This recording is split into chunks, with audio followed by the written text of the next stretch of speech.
Welcome to Let's Talk, hosted by David B. Plemons, CPA Inc. Here, we will focus on the struggle, the juggle, and everyday hustle of small business. We will be here weekly talking to small business owners about their everyday struggles. We welcome your questions and comments, so feel free to email us at admin@plemonscpa.com. We hope you enjoy, and above all, we hope it helps. Welcome to the hustle, juggle, and struggle of small business. Today on our show, we have John Largent of Game Day Media Enterprises. Yeah, you can say that. Okay, we're into many enterprises, but yes, Game Day Media is what most people know us as. But yes, that's our formal name. Formal name. Well, welcome. We're so glad to have you. Thank you for having us. It's awesome to have you in the studio because when you come in, I'll just say this: when you come in, everybody puts a smile on their face, and we know that we're going to be entertained because you're so good at what you do. And as you did today, this is as we record this is a holiday. Yeah. And you pointed out the fact that we were not in the holiday season, and you put us in that holiday season. So now I'm going to go out and buy flowers for my wife and be romantic if that's a possibility. That's a great possibility. Yeah. Glad to be of assistance. Tell her thank you. Yeah, you're welcome. She may call you and say, "What did you do?" But no, it's great. So yes, you're just always a breath of fresh air when you come in. So thank you so much for being here. You're welcome, and thank you for having us. You know, this was a journey for me to figure out how to do what we do right now. Because when the assignment was given to me, it was like, we need to do podcasts. I went, sounds great. How do you make that happen? And just the mere fact that I knew someone at this particular company who recommended the podcast conference, the very first one. Yeah. The PodCon. Right. And that was like, okay, well, I guess I need to go because I need to learn. So when I went and was just blown away by the information that was presented, and you just happened to be there on stage, it's like, I need to get to know that guy. I need to get to know him. And we have a mutual friend in common, Michael. Yeah, absolutely. And that's how this process, this relationship started, and it has been wonderful. Well, good. We think it's been wonderful too. And the Texas PodCon that was here in San Antonio, started and created by Jennifer Navarrete. She's doing a great job, and that's what the interesting and cool thing about podcasting is. You do get to meet a lot of different interesting people that have great stories, and it's a very collaborative environment. We're not really competitive with each other because we know that there's so many good stories that are to be told out there that if we can be a part of that process and help create, be that fly on the wall in the studio, but also help give some texture to your stories through editing and through adding music and all the creative things that I didn't do for the first 27 years of my career, then we feel like we're doing something great. And there's so many companies out there that, I mean, you guys are early adopters, even though you may not realize that, to using this as a platform to create brand awareness and get new clients and all those things. So the companies that get it, that come in here with enthusiasm and excitement, that's fun to work with because you see the potential, and you guys make us better too. Well, thank you so much. So you need to tell us a little bit about yourself. How did you get into this business? Well, I made a natural progression from hospital administration. A natural progression? Yeah, exactly. No, I was in the healthcare and hospital administration business for about 27 years. So after deciding that I didn't want to do that anymore, got into – I had been a podcaster as a hobby. I like sports and I like food, and so I used to travel the country and go to stadiums and racetracks and all of that and talk to people that were out in the parking lot. Everything that was going on outside of the stadium I was interested in. The gadgets, the food, the apparel, the game day traditions. That's where Game Day came from. That's where our name came from. It's because we started doing that. And it really opened my eyes to the possibilities of what podcasting could be. And so I've actually been doing a show since 2007 Wow. which a lot of people didn't know what a podcast was. You know, we're just now starting to understand what that means, but I was doing that back in 2007 and still do it today. So 13 years strong, still doing a weekly podcast called Tailgate Radio. That's fun, and it's just a hobby, kind of cathartic. Okay. But I started talking to people, and they're like, hey, you do a podcast. Can you show me how to do a podcast? And so I started just naturally just helping people out and giving them, you know, my experience and recommendations on what I thought would be good. And then I got my first inquiry as, hey, can you help my company? And I was like, I never really thought about it that way. But yes, it's a great leveler of the playing field because all the big podcasts that you hear of, whether it's Joe Rogan or How This Is Made or, you know, any of Invisibilia, any of the really big like NPR shows, you can catch those. You can listen to them wherever they are, you know, Stitcher, Spotify, Apple, or iTunes as it used to be called. Mm-hmm. You can do that too. And as you know, your show is now on all of those platforms. So you have the same exposure to the same potential audience as those companies do, or those podcasts do. And so to me, that made a lot of sense that if you can figure out how to reach an audience, you have really unlimited potential in growing your brand, your name, your business. And what's really interesting is one of the fastest growing aspects of podcasts is what you are doing, which is a geocentric podcast where you are podcasting. Your information may be good for the entire world, but you're really focusing on businesses in and around the San Antonio, Texas community, because that's where you guys work and live and have clients. And that makes a lot of sense. And so it makes a lot of sense for a lot of podcasters to understand that. But it's still a learning curve right now for most companies. But you got it early. Yes, early adopters. Never been one of those in life. Never knew what that was until I went to marketing class and understood it. But being cutting edge has its advantages. It really does. It really does. And I think what we've been able to capture here at Game Day Media is the ability to work with every kind of client you could think of. We work with small businesses. Mm-hmm. We work with big businesses and big corporations. We work with large nonprofits, small nonprofits. We work with brands and people that brand themselves. We work with celebrities. We have had politicians in here. So, I mean, there's really no limit to who has stories to tell to a larger audience. And for me, that's I always kid with our team here that we regularly get a PhD just from sitting in here, editing or producing the show and just listening to what's being said in here. It's an amazing environment, and we feel very privileged to be able to do it because it's so much fun.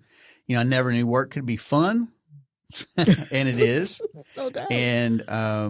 And we love every aspect of what we do here. No doubt. So tell me, how long have you been in business? We've been in business, like official with a shingle on the wall and everything like that for 3 years. 3 years. Yeah. Wow. So your career spanned at 27 in that particular industry. Right. Now you're in this new industry and you're a babe in it. That's right. And we started off, we had a really small, let me take a step back. I started in my closet. Okay. Started recording in the closet because that's a great dampening, it's a great place to record because all the clothes that hang, usually my wife's clothes. Let's be honest. It's my wife's clothes. But, and then we had a small in-home studio, and then we grew and all this has happened in a 3-year span. We grew to a small studio space just north of downtown near San Antonio College. And we had a great 1.5 year run there. And now we're in the Bauhaus building on San Pedro, and we have much more space to work and to create and to edit, and it's a lot of fun to be here. So it's been a whirlwind 3 years, really, considering that this is not an industry that most people even know about. Mm-hmm. You hear about recording studios, but we're not really a recording studio. We're specifically a podcast studio, and we record the spoken word, whether that's a podcast or an audio book. We do a few commercials, but that's really not our focus. It's Wow. it's on podcasting. And so all of our equipment in here is specifically geared for podcasting. And that's what we think we're really good at. Okay, so why did you choose this particular service? Was it because of the tailgating and just the mere talking to people as you went around the country? Why this particular industry? So we have a podcaster that comes in. Her name's Kathy Kirsten, and she is she's a strengths coach. If you're familiar with Gallup, they do an assessment where you're a strengths coach. Yes, and you learn about what your top strengths are. And my two top strengths are futurist and ideation. So I'm a thinker. Yeah. I'm not surprised. It doesn't mean I'm a good thinker. It just means I'm a thinker. And I'm always thinking about the future. And I feel like I saw where podcasting was going to go. And it's coming true. All of it's coming true. And so I felt like if I could get on top of it and be at least a voice that could encourage people to get involved with it, then we had a shot at making this business viable. And it's become one of those scenarios where it's played out almost exactly like I envisioned it, which that doesn't happen very often for anybody. Wow. But it's been really, the Nostradamus, I guess, of podcasting, that it's going to just continue to grow, and it's going to continue to evolve into how people use podcasting. Right now it's mostly, for most people, it's for entertainment, maybe some encouragement or motivation and education. But there's so many other aspects of podcasting that we're learning about, and that quite frankly, we're kind of on the cutting edge of, which is really fun because I've never been in that space before. Healthcare is not a new emerging business or industry, but podcasting certainly is. And so it's kind of nice to, in a lot of ways, be the Wild West, where you can try some things out and see what works. And the things that do work, you continue to improve on. The ones you don't, you just scrap them and move on. Sound like we're in Texas. Yeah, exactly. Well, I can't hide my twang either, so that probably doesn't help at all. Understandable. I've had to, when people ask me, what is podcasting? I give them the snippet of talk radio on the internet. That's on many platforms. And they go, oh, talk radio, because the generation that remembers talk radio go, oh, yeah, on the internet. And they're trying to connect the two. But for them to have some sort of concept, I'll have to tell them it's talk radio on the internet, on various platforms. That is, as they say, it's spread, as it's, streamed. And then I go, streamed? Oh, never mind. Yeah. We're not going to stop there. Yeah. And the way I do the quick elevator pitch for podcasting is it's audio Netflix. Oh, cute. And the other thing is that people don't often know where the term pod came from. And it's personal on demand. Oh. That's where the pod came from. So it's an acronym, actually. Yeah. It really is. And so if you think of on-demand listening that's personal to you, which – we've seen statistics change over even the last 3 to 5 years where most people listened or consumed their podcasts from their laptops 5 years ago at about 86%. That's almost inverted now, where everyone uses their smartphone to listen. Correct. And everyone has a smartphone or some derivation thereof. So you have access to their ears with your content. And so that's the secret sauce, is how do you get someone to see your logo of your podcast, click yes, subscribe or listen, and then capture them with great content. That's what we do. No doubt. I like it. So tell me, what have been some of the challenges you've had in running your business in these mere 3 years? Yeah, the biggest challenge is awareness of what we are and what we do. Because we do talk to some people and we say we're a podcast studio, and they say, well, what's a podcast? And we're like, well, thank you very much. We'll see you later. It's nice to meet you.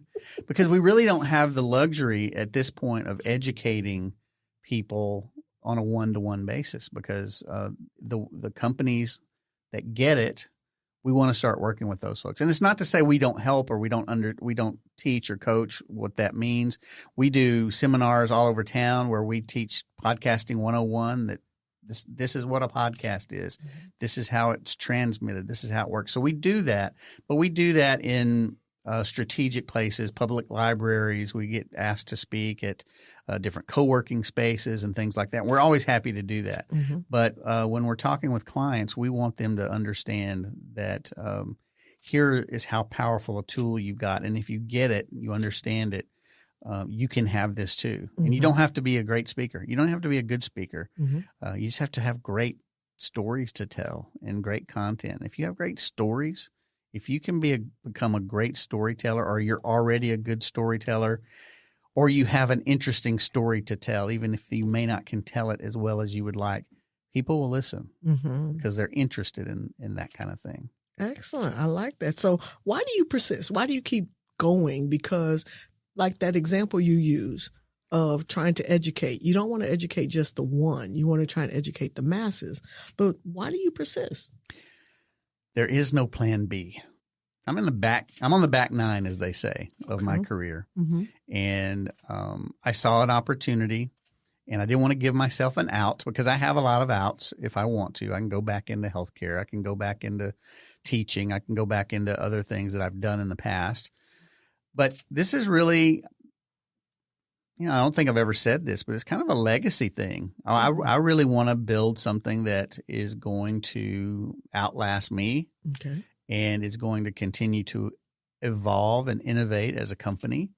And that's exciting to me. So I think the always looking, I heard a saying or read a saying one time. It's been a long time ago, but it's like, I'm still looking forward. I'm not looking past. I'm not breaking out the scrapbook and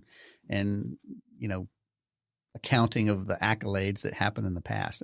There's too much to do, and it's too much fun right now. This is an amazing time we live in, and the ability to literally record something and have it go out to millions of people within a few minutes is powerful. And to be able to do that as a small company like we are is amazing. And we want to take advantage of that in any way we can for ourselves and for our clients. Got you. So how critical is support? I mean, you have your team that's in-house. How critical is support outside the team to you for your success? Well, we've used, the technology is our best friend right now. We are nimble. We are a small organization, and our team manages all the information that comes in and out of this studio at this point. Scalability is something, because we have been able to network with people literally all over the world, that we have world-class editors, publishers, ad script writers at our fingertips. And we have clients that are based in New York and in Stockholm, Sweden, and in Los Angeles, as well as clients we have locally. And it's because we provide a service that I think in a lot of regards goes above and beyond what most stand. Again, there aren't a lot of podcast agencies out there. And so being in healthcare and understanding what customer service is and what good customer and great customer service and fanatical, to steal a phrase from our good friends over at Rackspace, to understand that means that you are always available and always responsive. And I think we do that really well. And so that's one of the reasons why I think that we have a unique opportunity here, and we offer a unique business proposition to companies and people and individuals that want to work with us. Until I attended the Texas PodCon, I had no idea the vastness of what podcasting could be able to do. Veronica Morales of The Social Being is the one who said, "You really need to go." And I went, "Why?" She said, "Because this is where you can go and learn." And I went, "Okay, fine." So when I went, she didn't lie to me. It was everything beyond my expectation. It made all the synapses in my head just pop, because it's like, education, I love it. And learning now just how much is really involved in it is becoming even more exciting, because it's the cutting edge. Yeah. And if you notice here in the studio, we have a classroom that we will be teaching DIY podcasting for people that want to come in and learn it for themselves. And we do that for two reasons. One, we want as many people to be in this space as they possibly can. Mm-hmm. But two, we find talented people that we may want to work with on future projects, because The thing we do here, I think more than anything from a podcasting standpoint, is we take away the pain points. We take away the time. We take away sometimes the monotonous. I'm looking over at our producer right now. Some of the monotonous aspects of editing. Mm-hmm. We can show you how to do everything we do, and we do that all the time. But when it comes down to doing it, and we all know what can be done in anything. I always use salad as an example. I know this is kind of a off the side beaten path, but you can buy a head of lettuce at the grocery store, 59 cents, whatever. Or you can buy a bag of pre-shredded salad that's ready to go into the salad, and it's a little more expensive, but it's already done for you. True. And that's really what we are. We're the already done. You come in and you be the talent. We've told you this. Yes. You come in and you do what you do. You tell your stories. You interview people that have great stories. Mm-hmm. Let us do everything else. And we will. And we will. Yeah. Because when we tried to do this on our own, we got Audacity, we got semi-equipment, and we couldn't find the right room to have the right sound, and it was scary. And we can tell the difference in the beginning stages versus now. Right. I like now. I really like now because that's not a skill set that I have. And it was frustrating trying to do the editing, trying to listen for those little nuances that would make it more unprofessional than professional. Right. And it got to a point where it's like, I'm done. I just can't. And then the PodCon came and it was like, yes, success. And then I met you guys and it's like, yes, this is what I want. Because now the sense of, okay, I can do this. And then all the other stuff I can't do, here you go.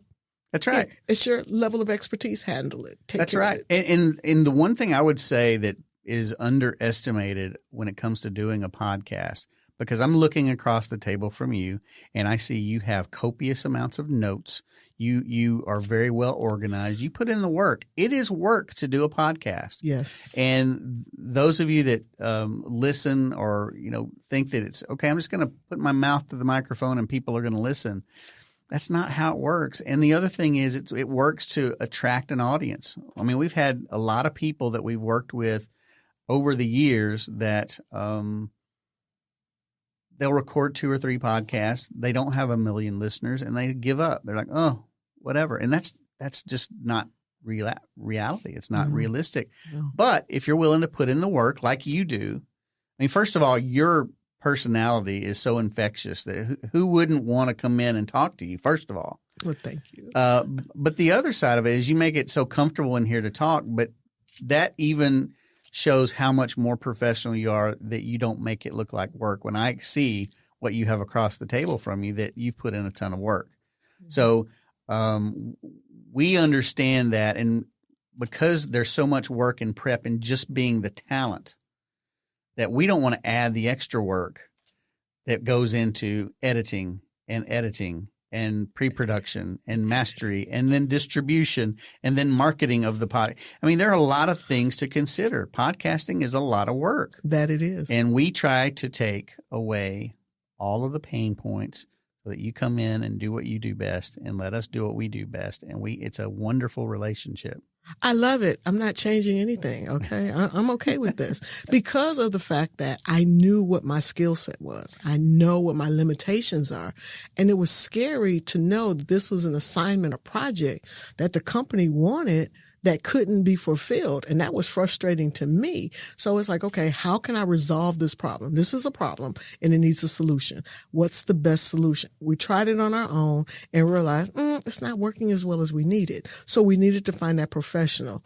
And you all just happen to be the ones that we've chosen. And I'm grateful for it because you've taken away those stress points for me so that I can come in prepared. Mm-hmm. I can do the front end work. Okay. Yeah. And, I was telling someone the other day, it's like you can get on YouTube and you can learn how to fix your engine of your car. You're going to have various degrees of success, even if they walk you through it point by point. Or you can take it into the mechanic and walk away and know when you come back, it's done. It's fixed. You don't have to worry with it. That's the hope anyway. And we're the podcast mechanics, I guess, in that response, because we work really hard.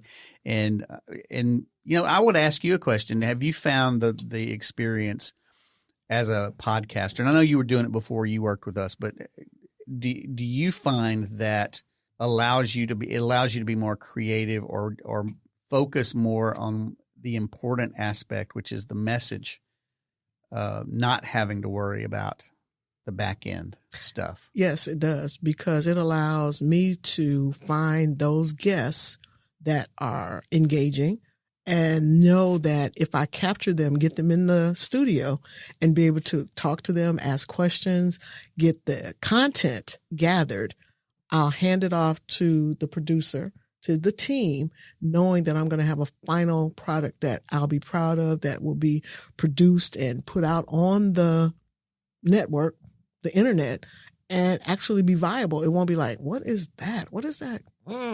No, it'll be professional. And that's the whole point of having the podcast done professionally versus, like you say, in the back corner, just putting the mic in front of your phone or in front of your face. And my concern was being in the closet. I can't even envision. I'm claustrophobic. So it was just like, no, close. No, I'm sorry. I can't do that. Not at all. Yeah. And the thing too that is exciting about the process is that once you have started that process, and we really try to work as a team, including our internal folks, but you and your team, as a collaborative team. And I think that when you've asked questions, I mean, it especially when you're first starting, we really are in the kitchen together making the cake, and then once the cake is made, then we can kind of all share in the end result. But there is a lot of communication that takes place in the beginning, but when you get it, and again, the aspect of delivering customer service and being there and asking or answering questions that may seem small or insignificant. If you don't know, you don't know. And so we like to be that resource. And if we don't know the answer, we'll find the answer for you. So every production, every podcast we produce is a different experience. And we have to be chameleons and know, okay, Thalia likes things this way.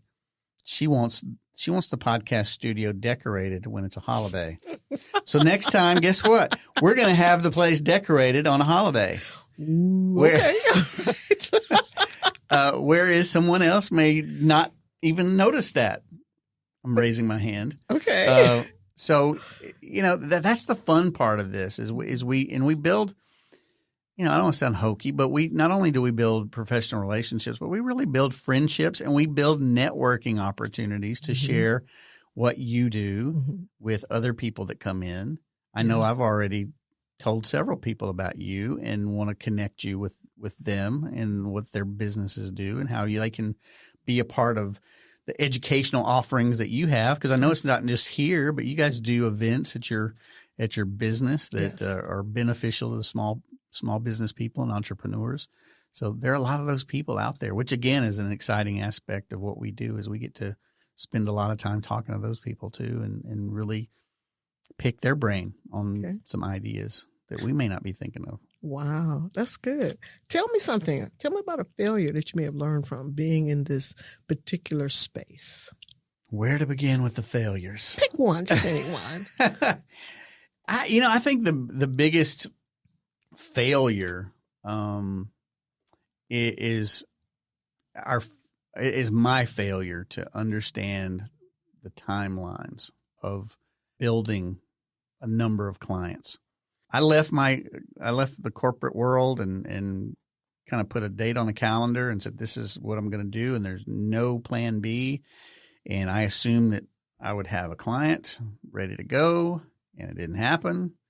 And so I started dipping into my reserve funds, and things just didn't go the way I wanted them to. And it wasn't a lack of effort. It wasn't a lack of game plan. It's, the execution sometimes isn't necessarily in line with, again, when you're trying to educate people on what a podcast is, assuming that everyone knows because you've been doing one for over a decade. That was a mistake on my part. That was a failure.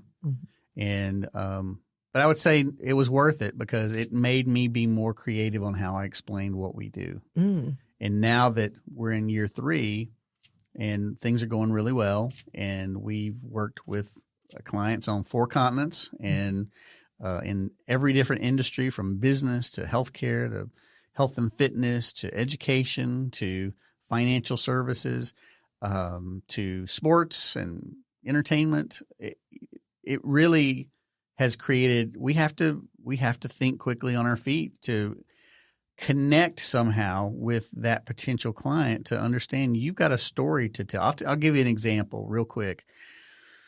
We were working with a major blue jean company. They want to do a podcast. And I was thinking to myself, how in the heck are we going to do a podcast about blue jeans? There's nothing more boring, durable, reliable, comfortable. Absolutely. End of the podcast. I'm done. Mm-hmm. So we had to get creative. And so we had a limited series. They wanted to do a 6-part series. And this was a few years ago. But I wanted to say, well, look, we can do something wrapped around blue jeans, but it's got to be a lifestyle podcast. So we did stories about people that went hiking and people that worked on ranches and people that were everyday blue jean as part of their lifestyle. And it was all wrapped under the banner of this blue jean company. Mm-hmm. And they loved it. They mm-hmm. loved the idea. And so we created a 6-part lifestyle podcast that was branded by this blue jean company. And it went very well, but it was not what they thought. And it wasn't what we originally thought either, but we kind of put our heads together and came up with a concept that was going to really accentuate both the brand and the lifestyle. And that just comes with experience and falling and being that mouse in the maze that bounces his nose off of every wall to kind of figure out that path. Mm-hmm. And we're still doing that. We're mm-hmm. still doing that because we get calls from companies that we don't have much knowledge in. So we have to figure out what's the best tact. And the way we do it is we just, bring in a notepad and start asking questions. Mm-hmm. What does this mean? What do you guys do?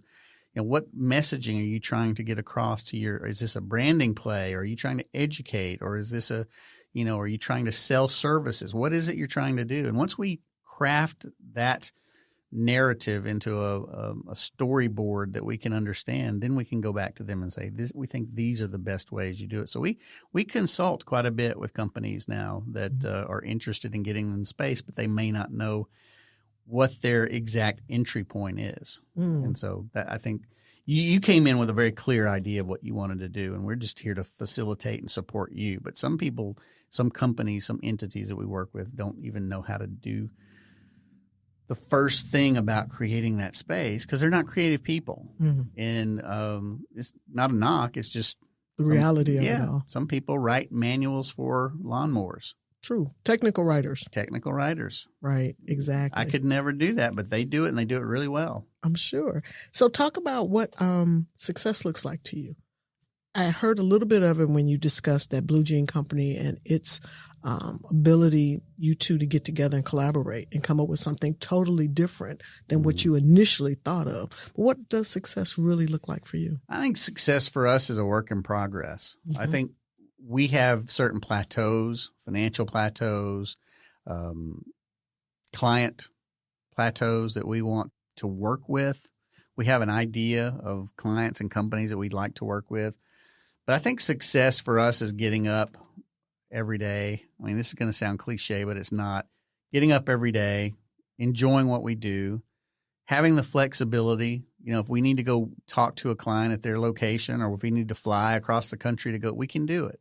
And we do. We last week. We mm-hmm. did it this week. Mm-hmm. And so having the freedom to be able to be a lot of different things to a lot of different types of company without being disingenuous. Mm-hmm. We're a pretty small, authentic group of people here at Game Day. And so success for us is doing what we love. Mm-hmm. Simple as that. We have metrics that we want to achieve and meet, as every company should.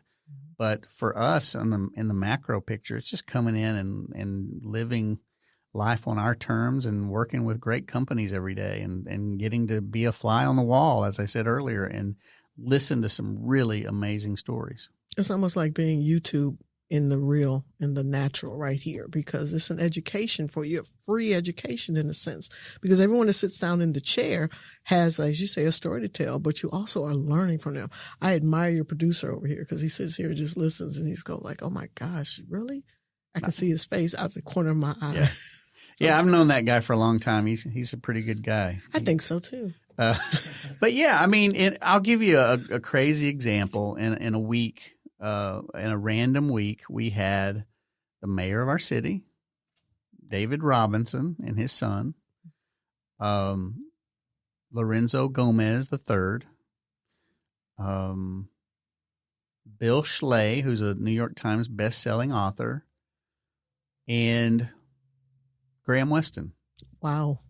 In our office, in our studios, in 1 week. So wow. That, if that's not an eclectic group of people from all different backgrounds and experiences, and we get to be in here with them, and they're telling their success stories, and they're telling what they've done to overcome obstacles and things like that. Mm-hmm. Is that not inspiring and motivating? It absolutely is to us. Very much so. It really is. So tell me, it's a blessing. Tell me, if you had to do it over again, what would you do differently, if anything? I would have left the healthcare industry about 15 years ago and would have been a true pioneer in this space. I don't know.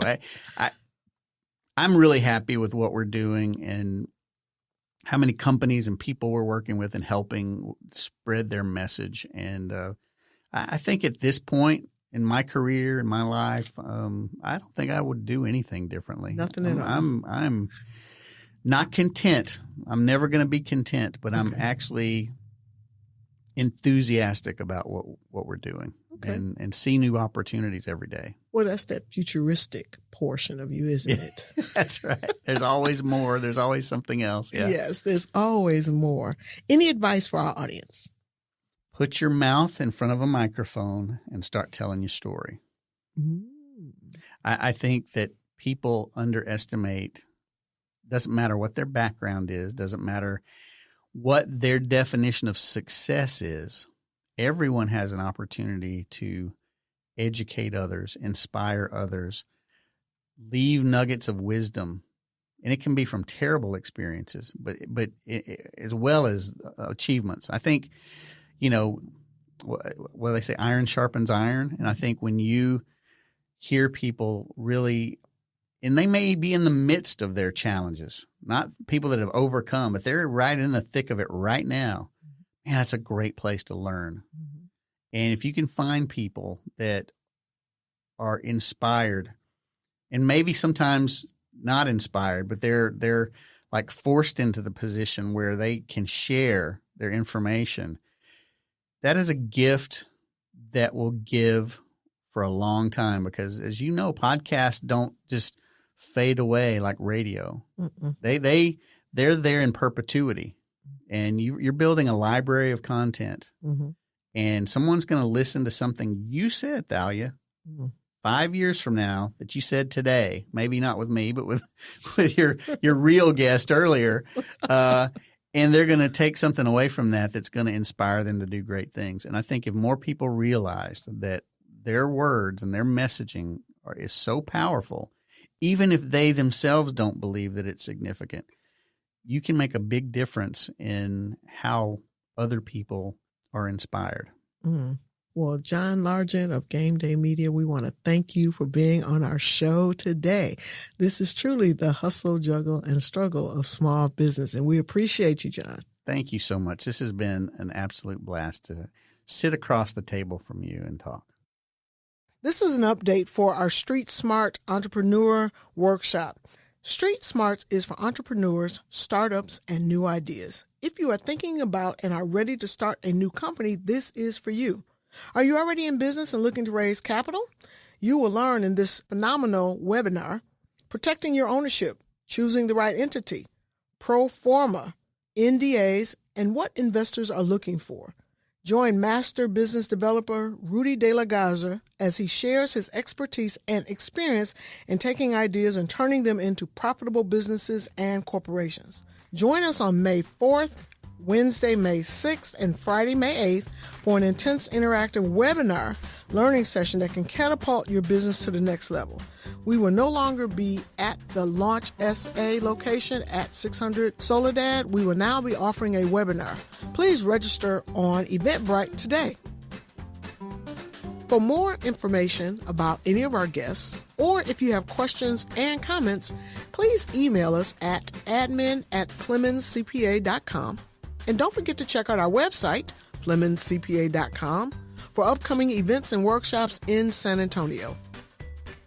David B. Plemons CPA Inc. is providing this podcast as a public service, but it is neither a legal interpretation nor a statement of David B. Plemons CPA Inc. policy. Reference to any specific product or entity does not constitute an endorsement or recommendation by David B. Plemons CPA Inc. The views expressed by guests are their own, and their appearance on the Hustle, Juggle, and Struggle of Small Business podcast does not imply an endorsement of them or their concepts or any entity they represent. Views and opinions expressed by David B. Plemons CPA Inc. employees are those of the employees and do not necessarily reflect the views of David B. Plemons CPA Inc. or any of its officials. You should always consult your own investment advisors, attorneys, and accountants before making any decisions concerning your financial matters. If you have any questions about this disclaimer, please contact our office.